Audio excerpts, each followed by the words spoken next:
everyone, this is Gina with Belly Beads Paper Jewelry here, bringing you another tutorial on the sizes and shapes of my paper beads made for the Morse code bracelet. Now I put out a tutorial on these bracelets and I'll take a look at these. These are really neat. It allows you to express yourself. It has Morse code. So this one actually says beach time. This one says yoga. And this one says sun. So they all mean something to me. And if you haven't checked out that tutorial, go ahead and take a look on how to make them. And I had such an enormous outpour on how to make them. What were the sizes and the shapes of it. So here, this is for you, everyone that has requested it. Let's take a look at our supplies. So you want to begin with a really nice thin paper, perhaps 25 pound. Because they are very tiny, these beads, you want to go with a very thin paper. And if you haven't checked out the other tutorials on paper weights that I have out, just take a peek. It really allows you to understand how to roll certain sizes and certain shapes, because it will become very distorted if you have a very thick paper and you're trying to make a very tiny bead. So I use my scrap paper book. You can use anything. You can use magazine, any type of scrap papering book, but I use this one. And I get that at the local Michael's or craft store, AC Moore, or online. I usually try to do a lot online. It's much easier and convenient for me. But it's really important, though, you understand that the weight of the paper is very, very important on the size and shape of your paper. So let's go ahead. Let's start with our supplies. I have my paper. It's already cut out. I have my most favorite paper roller. I do beat them up a lot, but this one is, you have to use this size on the paper beads that I'm using today for the Morse code, because they're really tiny. And of course, if you have another way of rolling your paper, that's fine too. But I like this. It's much easier on my wrist. And this is from Paperbeadrollers.com. Kelly Phillips makes them herself. This one is the green, and it's a very tiny one. It's the 5/64 of an inch. I believe it's like 1.5 millimeters. So it really is a time saver for me when rolling. You can use any type of glue. I use my Elmer's. And then I have my paper and I cut it out. So I'm going to show you the size of one of them.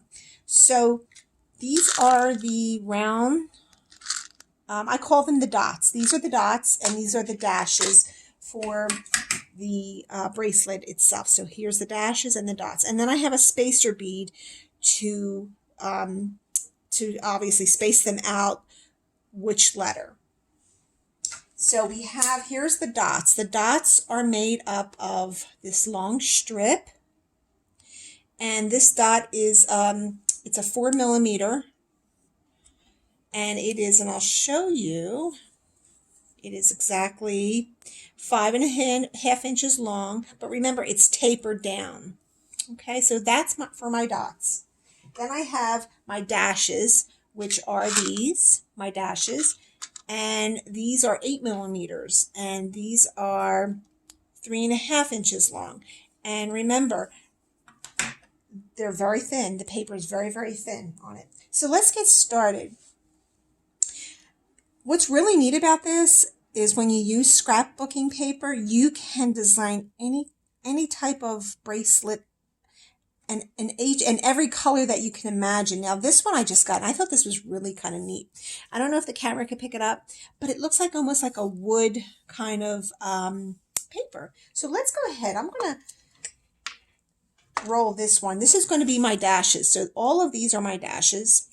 And I'm going to roll this.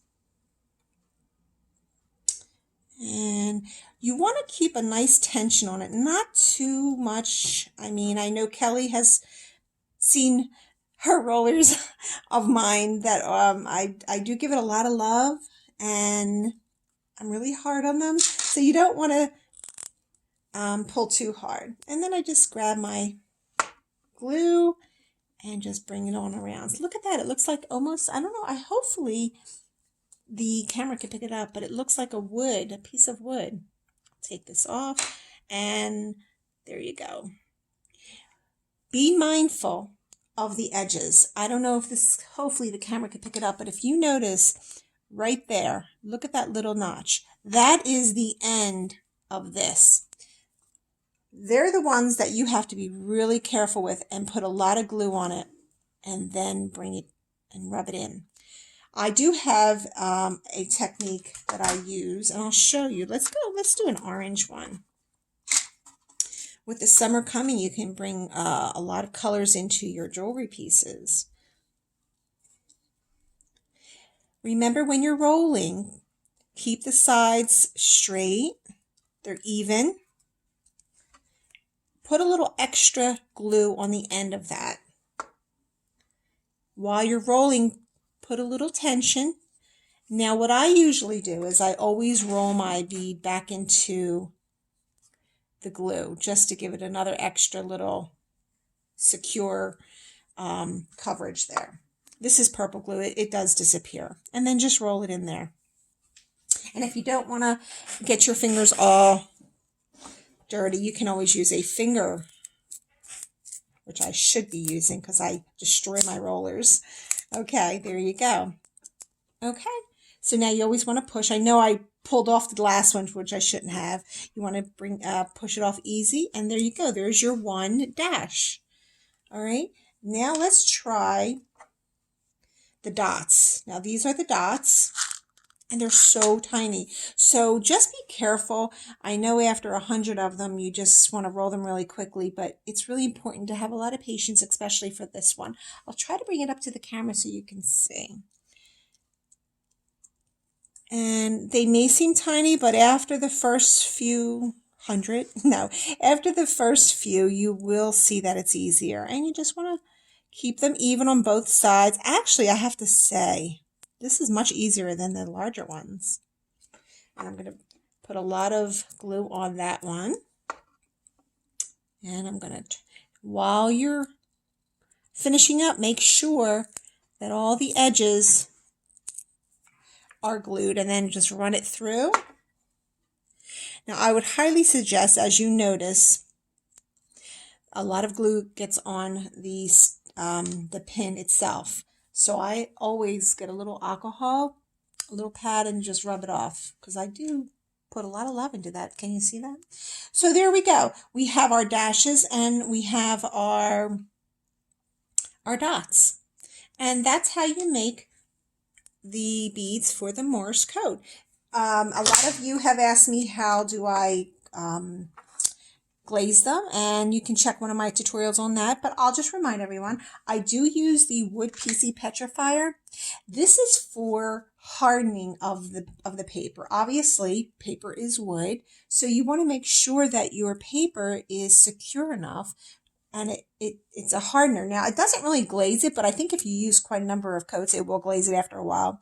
But I only use one coat now for these little baby ones, these baby beads, and then I use my water base polyacrylic for, I'm actually using it on, it's a matte for this one. I actually like the matte for this type of project. It's a little bit more, I guess, authentic and natural and earthy looking. I also want to let everyone know that I'm also selling my beads. They are going to be packaged 100 in one pack, and that will be on the Etsy store and my website. I'm going to try to get that up tomorrow, Monday. And also, I want to just give a big shout out to Kelly Phillips at Paperbeadrollers.com for all her support. Everyone has been so supportive in all my tutorials. So I just want to give a shout out to everyone. Also, Squeaker Chimp and Maureen and Shelly and Pam. I'm overwhelmed by the response and all the love. So thank you very much. And if you like this video, please give it a thumbs up, subscribe, and click on the bell so it will be a reminder for you when my next video comes up. Thank you, everyone. Have a good day.